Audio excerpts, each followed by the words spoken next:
Hey everyone, this is Julie Tara. Thanks so much for joining us for this podcast, Adventures of the Awakened Heart.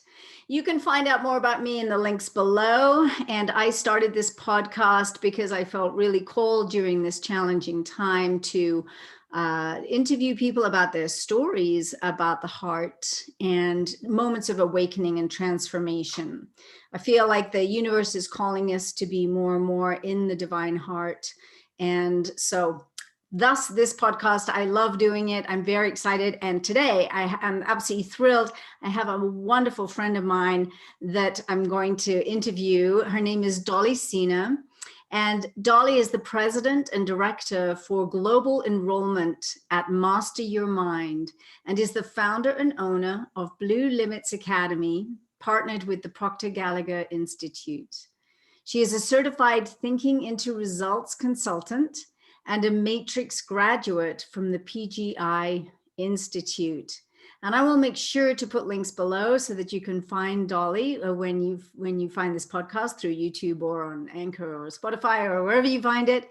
So Dolly, I am absolutely thrilled. Thank you so much for being with us today, all the way from Korea. Wow.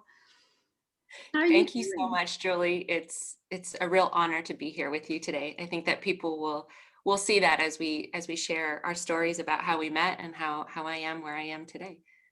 So thank you. Absolutely. Absolutely. We have a really heart-centered connection. I know we met at Gaia, at the Gaia Sphere, when you came for Greg Braden's event, and I was doing interviews at that time of the beautiful Gaia members, and you were one of the first people I interviewed, and I just completely fell in love with you right then and there. You're an amazing woman, incredible speaker, so heart-centered, so authentic. I couldn't wait to have you on this podcast. I've really been excited about it for a long time. Thank you so much. Me too. Me too. Yeah. So let's first off start with Gaia, because I know you've been a Gaia member for a long time, part of this community. I know you came back for the Joe Dispenza event that we did that was absolutely packed out to the gills, and had a great time with that event as well as with Greg Braden. Tell us about that. Like, what has it meant to be part of the Gaia community? Yeah, it's been absolutely incredible. I think if I may share just a little story around that, when I awoken to that there was a community of people out there that knew this truth back in 2017, the first place that I actually discovered was Gaia. And immediately I looked up the campus, and I remember seeing the labyrinth, the beautiful building, and then most importantly, I started to watch the individual interviews of all those that were working there. And there was a heart connection with each individual that I saw speaking. And then on top of all of that, there were all these different channels, all these different networks that you could connect to and to learn this truth. For me, it was mind-blowing. And I remember visualizing myself there and trying to figure out but I should mention though, at the time I was broken and broke. And the thought of even traveling to Gaia to go out there to meet everyone was just a dream. But I visualized it. And, a year later, I was at the event center, the first one that Greg Braden had done. And I met everyone as soon as I was walking in. And I happened to be the first person to walk into the event center. So not only now, did I watch the Gaia members and the community on TV, but now they were recognizing me as I came into the event. And that might seem very small to some, but for me, it was a huge deal, because I had learned this truth that, if you could see it in your mind, that reality was already done. And little by little, this community was showing me that was actually really true. And I remember meeting you, and just you floated, and you had just such a lightness about you, and you were just so kind, and I remember how nervous and scared I was. But it was fantastic. And then that first interview that I did with you, same thing, just visualizing that maybe someday, that I could be interviewed for something. And to actually have that become a reality is still mind-blowing for me today. And it was a big part of my growth and where I am today. So I just wanted your viewers to know what a big part Gaia has played in my growth, as well as meeting you, Julie. That's so fantastic to go back and remember that, because if you were the first person that walked in the doors, that was our inaugural event with Greg Braden. So I was the MC for him. So nobody had ever been MC before. He had never spoken at the Gaia Sphere. You came in as the very first person. There was all these firsts for all of us. And we were so excited. We couldn't wait to meet the members. We just couldn't wait, because as an SVOD, streaming video on demand, we don't always get the privilege to meet our members like this. So it really was very, very special. And then of course, Joe's events was extraordinary, and everybody else who's been there, Carolyn and Nassim Harman, and we just recently had Marissa Pierre from England show up. It's just been fantastic. So I am thrilled we met there. And you mentioned about awakening. And so let's talk about that with your awakening. When do you feel that you really started your spiritual journey? Yeah, for me, it's actually been, well, maybe not so long ago anymore, but I remember the month, the day, and the year, which was March of 2017.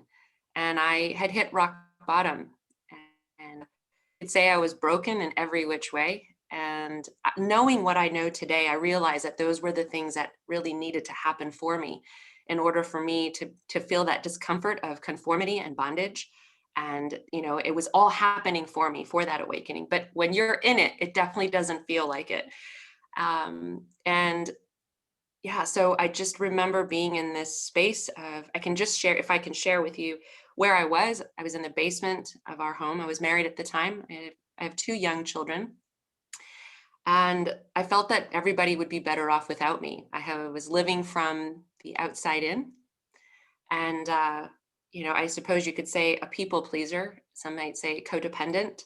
I didn't know what it was like to have my own container. So I would find others to feel safe in. And eventually I'd lost who I was completely. And if you're allowing the outside world to control who you are, you really do. You just become, all of everything of you just is lost. And that's exactly what I felt. And I remember screaming out to God. And I had a very bad relationship with him as well, because I always felt that that everything was happening to me. And I couldn't understand, because I felt like I wasn't perfect, but I felt like I always had a really good heart. And so to know that all these things were falling apart for me, I started, I was drinking, got to the point of every day I was on antidepressants. I was addicted to cigarettes since I was 13, and my age was 36 at the time of my awakening. And I had the mindset of entry-level positions. And so I never could go beyond, I guess you could say, the entry-level jobs. And so the thought of being able to support my children alone, I wouldn't have been able to, or I would have had to, I just knew what my life was going to end up being like. So when I screamed out to God in March of 2017, I basically said, I'm willing to do whatever you ask me to do. I'm willing to look at any, whatever it is, I surrender. And as you introduced me at the beginning of the call, my first point of contact, was Bob Proctor. So many of your viewers might know him as, from the runaway hit movie series, The Secret. I didn't know him from that, because if you would have shown me The Secret first, I would have run from it, because I didn't believe in any of that. As a matter of fact, anything, even with the Gaia community, all the different networks and channels there, I wasn't ready to receive any of that yet, because it was fear, because I didn't understand it. No one had ever taught me. Who I had surrounded myself with and my community, this was all hippie woo-woo or devilly, or it was just a bunch of crap. So I realize now that, that I had to go in steps. And, as they say, when the student is ready, the teacher appears. And so my first teacher was Bob Proctor. And it was what he said that actually really awakened me, if I could share it with your listeners. And he said, if I want to be free, I have to be me. Not the me that my kids think I should be, not the me that my spouse thinks I should be, and not the me that you think I should be. If I want to be free, I have to be me. So I better know who me is. I'd never heard anyone talk like that before, ever. And and also it was the next part of what he said, which was, you don't die and become spirit. You are spirit, and you're having a human experience. And many people describe it this way as well, as far as that awakening, but it was like something inside just broke, and everything about my soul and my heart started to pull me forward to say, there's truth in this, there's something here. And he had reached the true essence of who I was. And I went all in. I looked at every YouTube video that he had ever come up with. I started to discover Gaia. I discovered Dr. Joe Dispenza, Greg Braden, all the names that you mentioned as well. And I just became a student that was determined to find out who I really was. And it really, everything about my life has changed so much in discovering this truth. So that awakening for me has gone back to that truth of know thyself.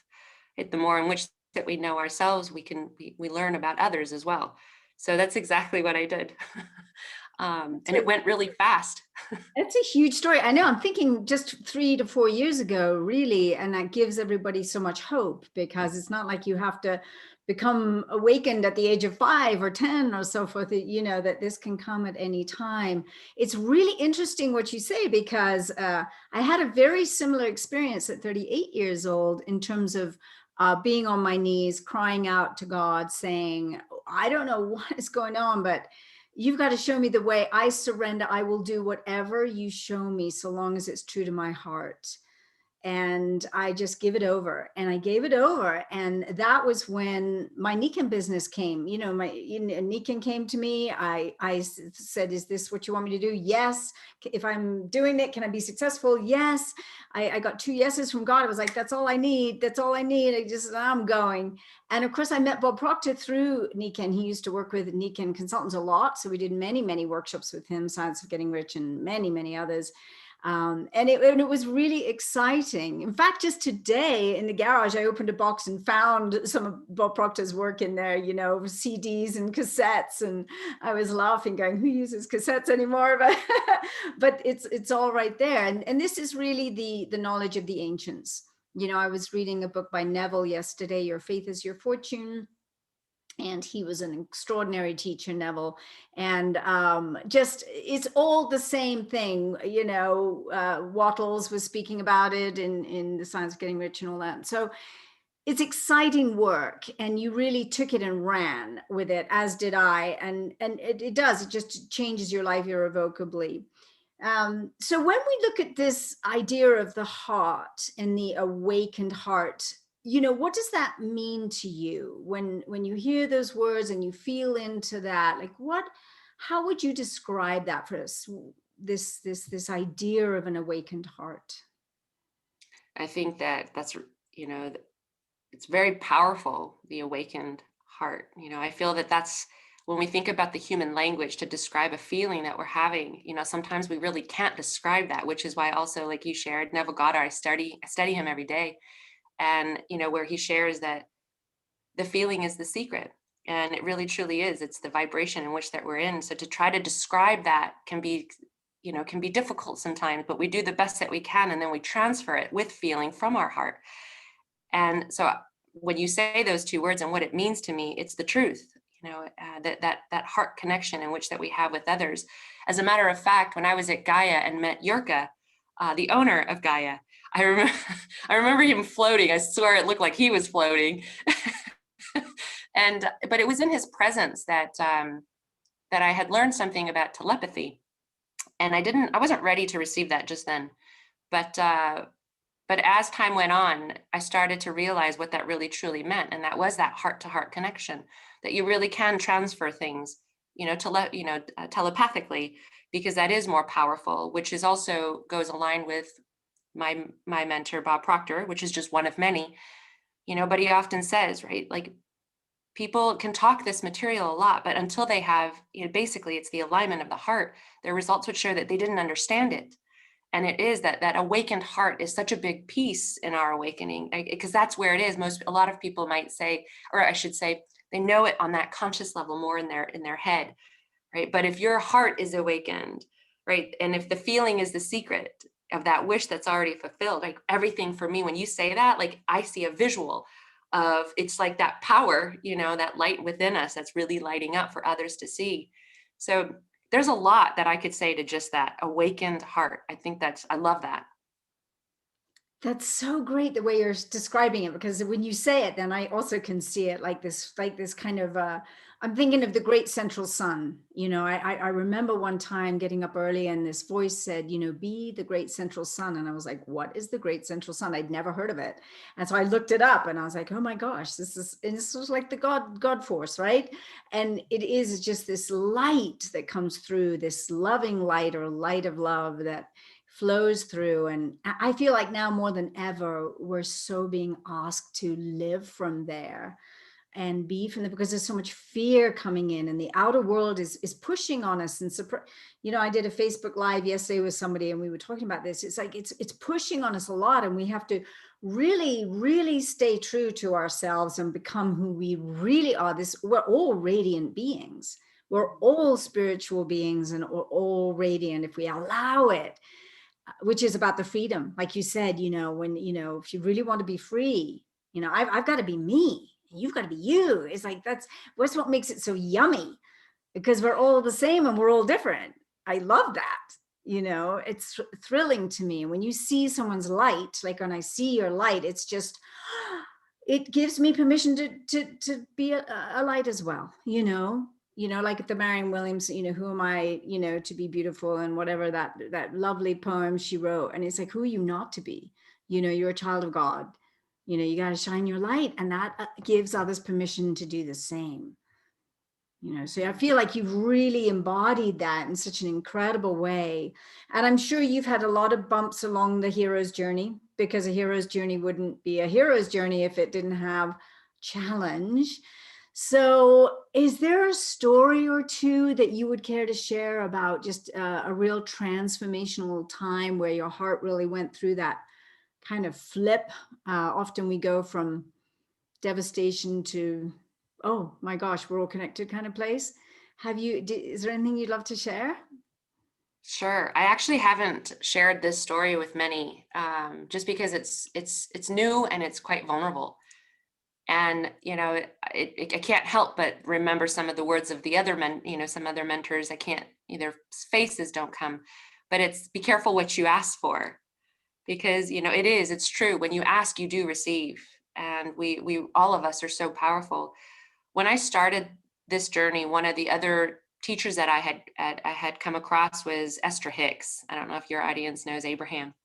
Sure. And I did go and see her workshop as well, but my goodness, I was so afraid when I was there. And I wasn't sure if everything that was happening, it was early part of my journey.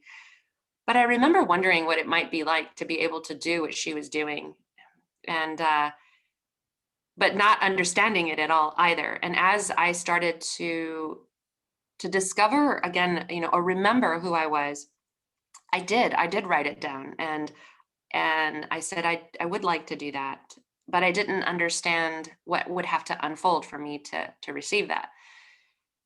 And I think it's important too that without having this awareness, this is where it could be detrimental to many humans if they're not aware of what we know, which is why I think it's so important for channels like yourself, for you getting out of your own way and allowing and creating sacred space for all of us to share this. So last year I had a client, and he had come to one of my seminars, and he resisted coming actually the first year when somebody was trying to bring him there, a friend of mine. And finally he ended up showing up, because for him it was, oh yeah, who is this girl? She's working with Bob Proctor. Sure she is. He was very skeptical in coming, but he did. And he came, it was around Christmas time, and he actually shared with me as well, just, thank you for your vulnerability and honesty, and ended up becoming a client.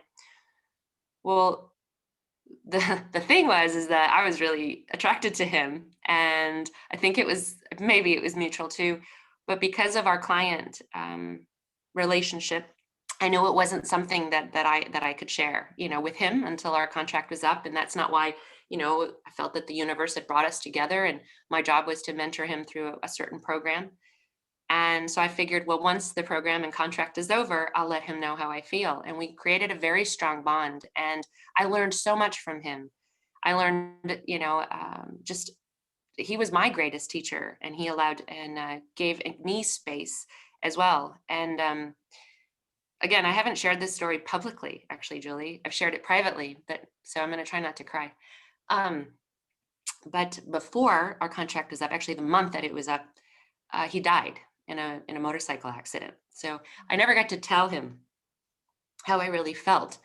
And, and all the times that he had asked for us to do things outside of work, I wouldn't do it because I felt, again, that I needed to be impeccable with my words and who I was and not take, yeah. So this was just actually, we're in 2021, it was just last year. And it was like everything about the truth that I had learned had died in that moment. And it was like the destruction had begun. And I had nothing to grab onto because I had never had anyone that I loved or cared about die like this before. And then on top of it, I thought I didn't even get a chance like to tell him. So sorry, again, I did not know I was going to get so emotional. Of course. But because of the people that I had met along the way, all the different teachers, mentors, friends, they had taught me certain tools, and in that moment of absolute despair, it reminded me of the time that I was in the basement screaming out to God with Bob Proctor coming in a YouTube video, absolutely by divine design. And I remembered something that I had learned, which was when you're in that moment of absolute despair, to scream out what it is you want, right? Ask God or your higher power, the universe, to show you. And it was barely, I just remember it was like a little thing that hit and I said, okay, fine. If this is true, like this is it, right? And I just yelled like, then show me that this is all real. I mean, it was like, I could feel it from my heart and I can see it as if I was observing myself because I had literally just fallen apart. I just hit the ground and it was like, I wanted to scream. And I said, fine, then if this was real, show me that if nothing is neither created or destroyed and everything is all really here, show me that he's here. Show me that he hasn't gone somewhere else, that I can actually speak to him. And at first I started writing, like it was as if he was writing to me. And I was writing vigorously and just bawling my eyes out. And then I stopped and I thought, this can't be real. I'm probably making this up. I'm probably making the whole thing up because how can I prove that this was really coming from him? So I said, I need something more solid, And so within a couple of seconds, and this is where your audience might question if this is real.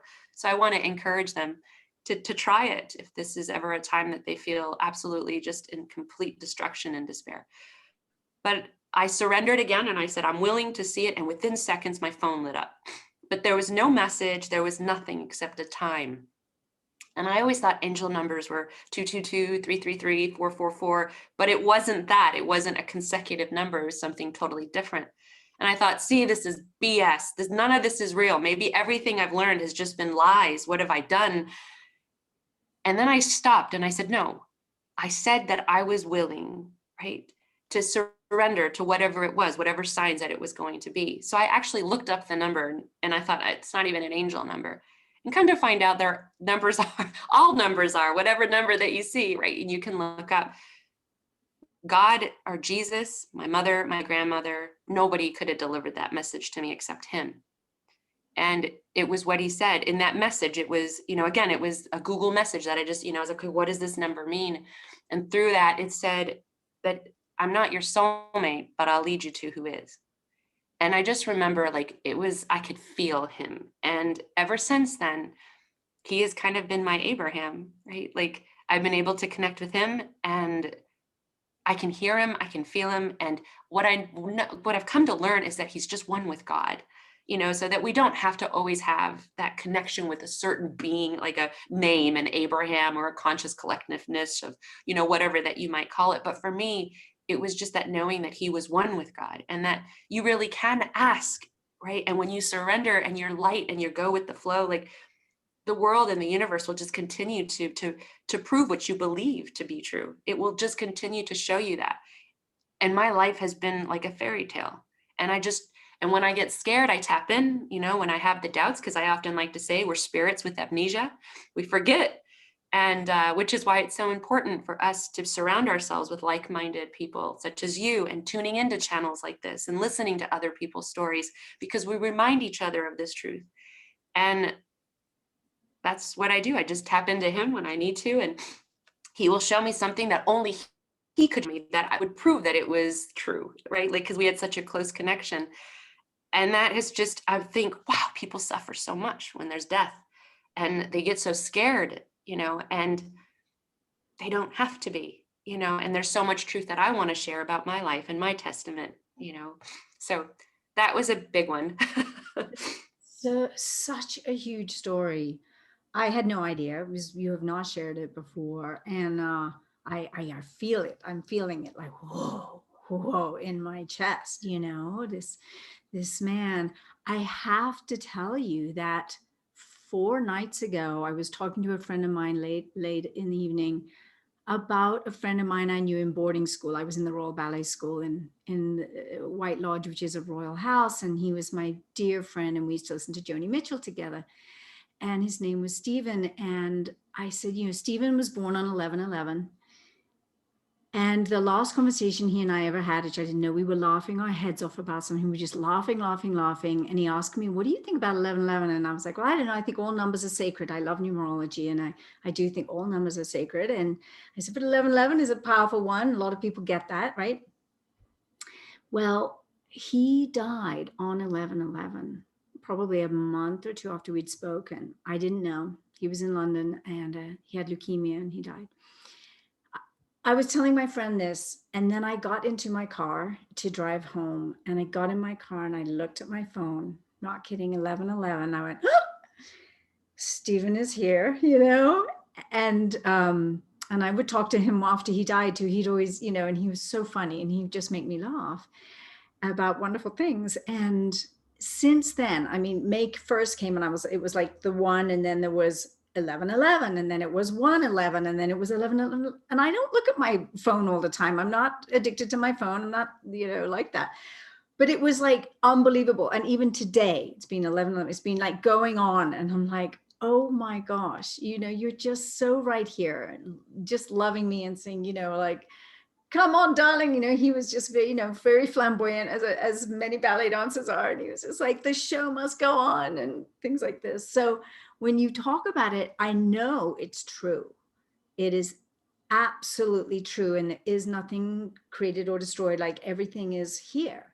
And the people that pass on are here. If we want to tune in, we can, and they will come. If they want, it's their choice. But it's so humbling, I feel. It's so beautiful. And that your friend now knows the truth of, as much as he adored you and wanted to do things with you, that he understands completely now why you couldn't go there, why you were staying true to your ethics and integrity and morals, which you have to do in the work you do. He was your client. You have to hold those boundaries, and you did it. But now he understands fully the whole picture, and is going to lead you to your soulmate, which is flipping exciting, I'm going to say. Ask him to help me too, please. That would be great. Yeah, thank you for sharing such a profound story. So we can go to another story if you'd like to share, or we can just go into how that sort of transformed your life since then. Wherever you'd like to go, it's your choice. Yeah. Well, first thing, like more of it's kind of a funny on the side. My father, was not raised around any of this. He's, 28 years Air Force, military, he owned a business. It was work hard. And even when I got kind of into this, he was like, you need to be very careful with this, and then as I started to transform and everything about my life started to change, that's when my father had he couldn't deny that, that this was really true, that everything that I was learning, was true. However, one thing that he said, he goes, all right, look, everything you're doing is great, but just promise me you won't get into numerology. That's just a bunch of mumbo BS. Right. And so again, as I'm shifting into this new and aligning to this new reality and changing my paradigms, and, I had learned that it wasn't even, and by the way, I'm not money driven by any means. This is just more or less to make fun of the joke. But, I learned that millionaires don't study numerology, billionaires do. And I thought, oh, well, but no, that it it really truly is whatever we believe to be true. And we co-create that reality. And for me, it was a reality that I had feared. Even when I first met Esther Hicks, I had learned that she was X'd out of the original, or the movie The Secret. So I think it got a little weird for others. And yeah, for me, it was as well. But I couldn't, as I started to open my heart to that truth, I could feel it, that calling, that pull that people often talk about. It's here, it's undeniable. And it just kept pulling, and it kept pulling. And the more I surrendered and would go through what I feared and instead held on to the faith, I'd go through these thresholds and I would make it to the other side, and I could see the illusion. Steve Jobs says you cannot connect the dots moving forward. I'm not quoting him perfectly, but you can moving backwards. And I get it now. And you can't lead people until you've gone that far. You can only take them as far as you've gone. And so all these things that have been happening for me has been happening because of those that I was meant to come back to tell the truth to. I'm very relatable because, again, my journey is not that long ago. The community that I'm in Colorado, they've watched me grow into who I am. And because they watched me, fail all the way forward. And they even would often ask, like, how are you doing this? Like, how is it that these things, what people would say is magic, how is it happening so fast for you? And really, truly, it was because I let go of control. I had this expectation of how the world should unfold for me. And when it didn't, right, the ego would come and I would try to change it again. And then all the energy was placed out here rather than to go back in again. And so, the gentleman's name is actually Danny. And that's who I reconnect with to go back in, because he was so heartfelt. And if I could, just to highlight him a little bit, he was a true hero. He served in the 9/11 as a medic in the helicopter. He's the one that jumped out and saved all those, and then volunteered to go overseas. And he had been blown up, and had won many medals. And I could only imagine how many people's lives that he had saved. And one of the greatest lessons that he taught me, because I remember when I would coach him, he would say things that he experienced there. And there was a lot of shame for him. And there was a lot of regret, I'm sure. And I remember saying to him, because he talked about PTSD, and he went through vigorous PTSD training afterwards that the military put him through, because it wasn't just one incident for him where, something happened. It was PTSD, you can imagine coming out of a helicopter where there's war and people are shooting at him. He had stated that it got to the point where he never even ducked, because the bullets he no longer feared it, right? Because he had been there so many times. So I think the valuable lesson that I want to share with your audience here is, I remember telling him, oh yeah, I had CPTSD, complex post-traumatic stress disorder. And so I would downgrade my PTSD, and he'd say, don't ever do that. Right? PTSD is PTSD. Your body doesn't know that it is PTSD. That's just what it is, because I would say, oh, but your life was like that. I don't deserve to be this way. And he was like, no, that's not true at all. And it was just in that statement that shifted something inside of me, and it was really powerful for him to share that. I don't know if it landed the way that I wanted it to, but not to compare ourselves with others. That sometimes we might think, oh, my life isn't as bad as them, and not to ever compare, to know that our journey is our own and that we're here for our own growth. And that was, I just learned so much from him, but that was a really big one. And also too, one thing about him not dodging the bullets, the immediate impression I got was the Matrixx. Remember when it gets to the point where he, there is this beautiful dance that he does with the bullet, but he knows it's like all an illusion.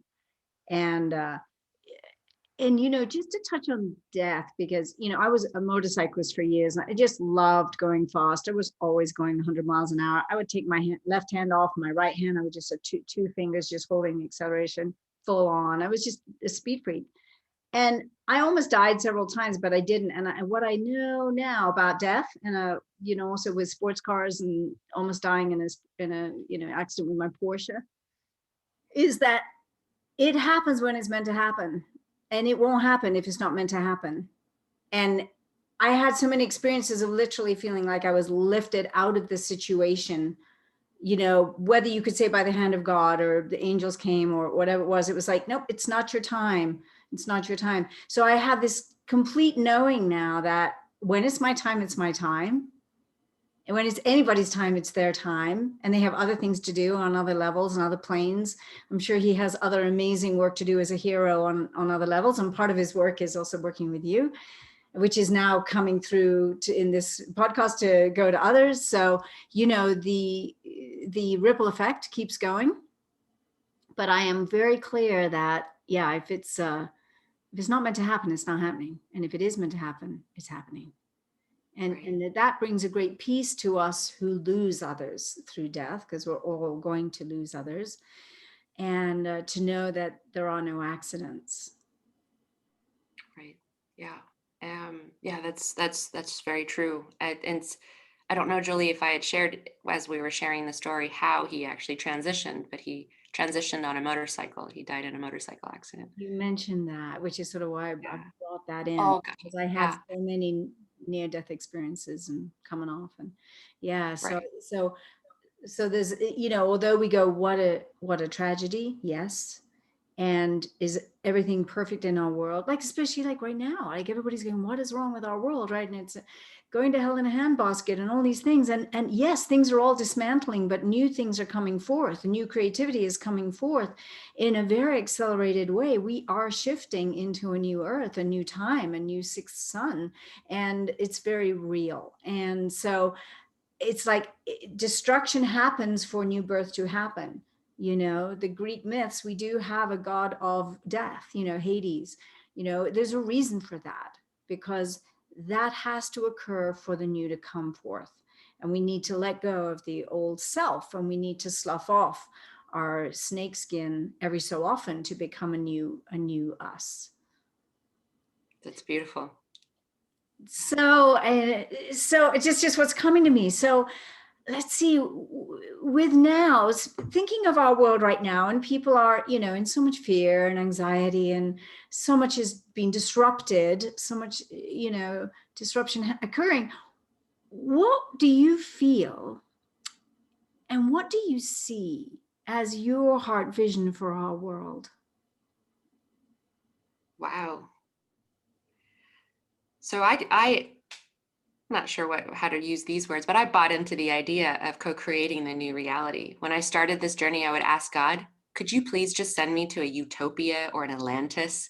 Like I want to live in the fairy tale world. My dad would even be like, oh my God, you're like in La La Land, come back to the real world. I heard that so often in the world that I used to live in. And what I discovered though, is that utopia or Atlantis, or how I visualize that to be, was everywhere that I would go. And I understand that now, that when you heal thyself, when you change, that everyone around you heals as well. Like when I first heard that, it was like, oh God, like really, like, is that really true? But it is. And I do believe that there is the new world that is being co-created. And I've surrounded myself with those people. And that is the truth. I don't live in the same world as most people. And it might seem like, oh, she's in woo-woo world. Well, it's whatever you believe to be true. But what I know is that I'm going to continue to co-create that. And how in which that I do it is by just speaking my truth, wherever I can. And then where people need me, I serve, and I'm transparent. And I'm like, thank you for saying authentic. I work on that every day. I know I'm not perfect for sure. I operate with my level of awareness, and I do the best I can with where I'm at. But I also know that taking responsibility is taking your power back. And it is through that repetition, because we've lived in the old world for so long. I realize that I've broken the generational curse. All the habits in which that my mother carried, who transitioned at the age of 49, she left us then. She had all the habits that I mentioned to you that I carried. So awakening at the age of 36, I knew my fate was the same as hers, and I only had 13 years to live.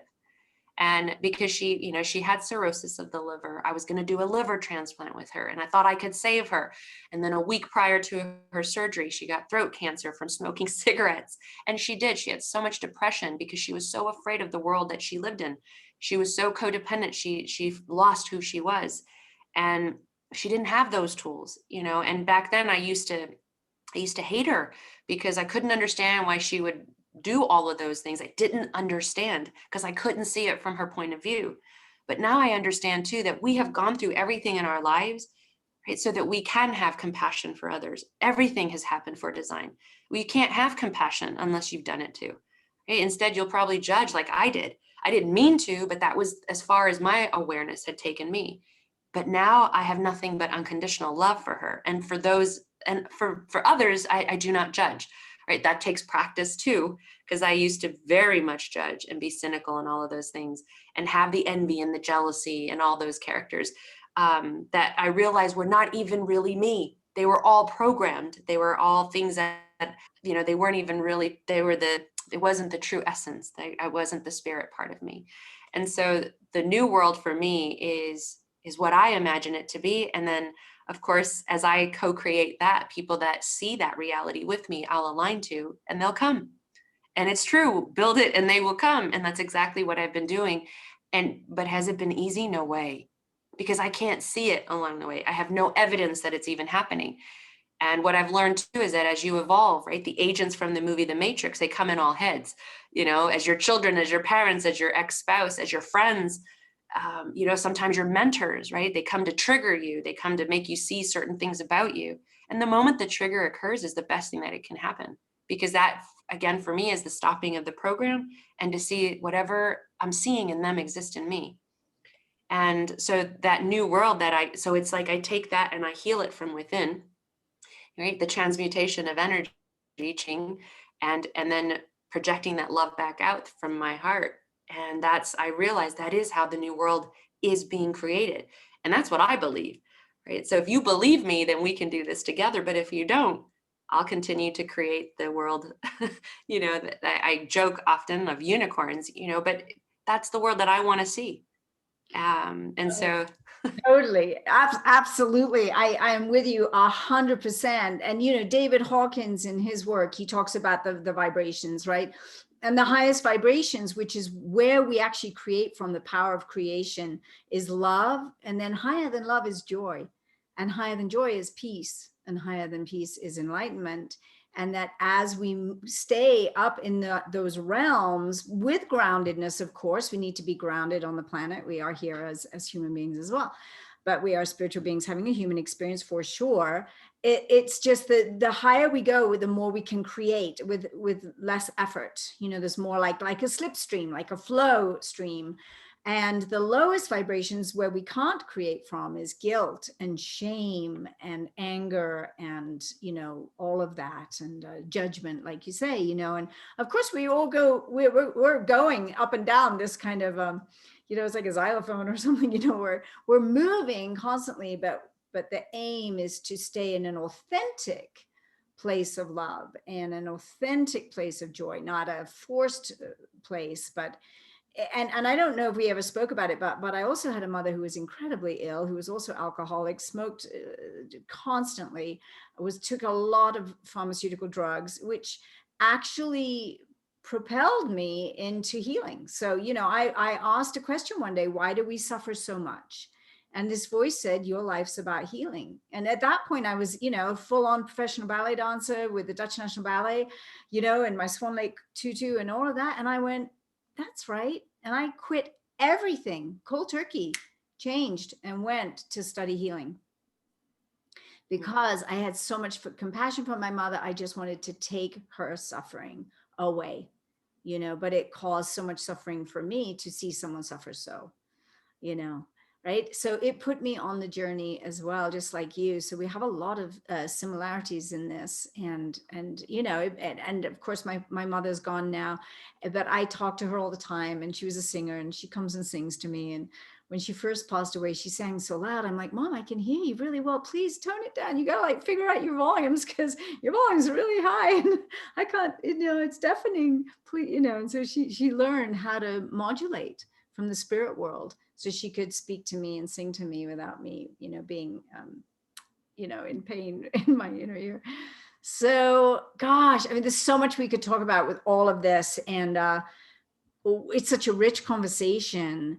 I want to kind of bring it down to, because we've gone so many places, if there were a golden nugget that you could give everyone who's listening, from all of what you've learned from your whole life, through the learnings from Abraham and, Proctor and so forth. And I wouldn't be surprised if you and I were at the Abraham lecture in Fort Collins together. I wouldn't be surprised when she came to Fort Collins. I bet we were there together.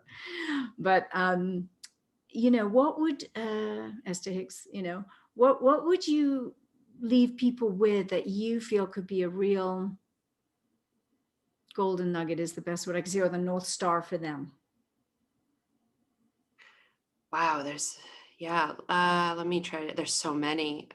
And it might sound really simple. And I know your audience has probably heard this so many times from so many different mentors and teachers. But one of the things that has really just been mind-blowing for me is that you really can have, be, and do whatever you want. And it truly is, that's the truth. It's as far as your imagination can take you. So for me, the golden nugget is write down what you want, right? Like not remember what I said at the beginning, not what your kids want, not what your spouse wants, not what you think everyone else thinks that you want, where no one is listening. Write down what you really, really, really want. Because Julie, I did. 4 years ago, I wrote down all the things that I wanted and I didn't believe any of it. I was like, I didn't, not at the beginning anyway. I was just doing what the mentors were telling me to do. But if you go back and look at my things that I wrote down 4 years ago, they've all come true. Now, it didn't come true the way I expected it to, right? It didn't unfold exactly the way I saw it to unfold. But that's why our leaders say too, you don't get to know the how. You co-create the how, and you're never going to know until you take that inspired action. And every time, and so the further I get in what we as humans would call goals, big goals, yes, of course you're going to reach them, by law, but it truly is about who we're remembering, of becoming. And that's the best part of all, because even with Gaia, like I said, that was just a dream of mine to be there. And it was a dream of mine to meet all of you there. And all the other things that have unfolded, there's no time to even explain on this call. But everything that I've ever written down, Julie, has come true. And so you can only imagine what I've written down now, right? Because it's one thing to hope and wish, right, that you can have certain things. But when when that knowing is there, that knowing is because of the experience. There's too much evidence now for me. The universe has given me more than just breadcrumbs now. So the golden nugget is write down what you want, right? And then of course, don't just write it and then, yes, you write it and forget it, but to take inspired action along with it. And of course, most importantly, stay plugged in, whether it's listening to your podcast or signing up with Gaia and through you and watching that. It's just important that you stay plugged in because you're meant to forget. That's just the contrast of being human, right? The law of polarity state that's going to happen. So, that I think is very important. It's marvelous what you're saying. I couldn't agree more. This morning I found some things I'd written like 10 years ago, and I was looking at the things I wrote down that I wanted then, and just like, wow, how things unfold. And it's beautiful that we don't know how, because it would probably be kind of boring if we knew how. It's sort of fun. It's like an adventure, and every little kid wants to go on an adventure. I love adventures. Let's go out there and get lost, but but we have an idea of the destination. And I feel like this time is so important. I feel, like I was born for this time. I feel like we were born for this time. We were born to rise up and say, let's be sovereign unto ourselves. Let's be our true self and help others be that by just exemplifying it as best we can. By just being it, we give those everyone permission to just be themselves. And it's exciting because we're breaking through so many old paradigms, and we're just creating a new world, a new earth, a new dawn, a new golden age. You're absolutely a part of it. I'm absolutely a part of it. And I'm thrilled that you spent this time with me. I love you so much. You are such a sister. I feel like such a sisterhood with you. You're precious to me. You're in my heart always. Thank you so much, Dolly, for being with me today, all the way from Korea. You're a blessing to our world.